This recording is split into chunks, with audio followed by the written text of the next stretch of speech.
شعبن لتجي قاسر ظلمي والكفاف صوب بابن Hapsetme kendini korkularına, var et kendini, var et bildiğin gibi.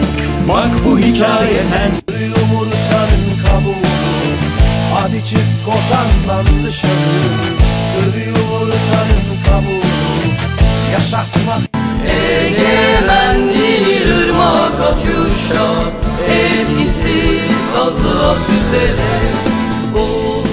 Çaresizlik kırbacı kendi sırtını döksün, kavga yükü düşer sırtlara.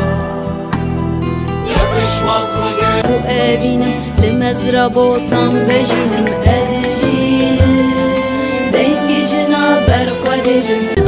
الحياة هي تراب الحياة هي الحرية Kişatım benim yanıyor soluk yok yel değirmenleriyle dövüşülecek yolu yok. İsyan isyan, peki varmış haldeyiz, güneşin parladığı yerdeyiz.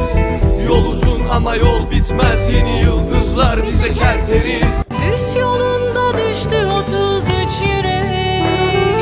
Düş yolundan güneşin koynuna. Karları çatışınca başlatırlar savaşı. Başlatırlar savaşı. Yoksullar olmazsa zenginlerin serveti olmaz. Önder İbrahim Ata Partini sonmutan. Yangınlar yüreğimde, çığlıklar yükseldikçe, azınlıkta değil kavga biz birleştikçe. Yangınlar yüreğimde.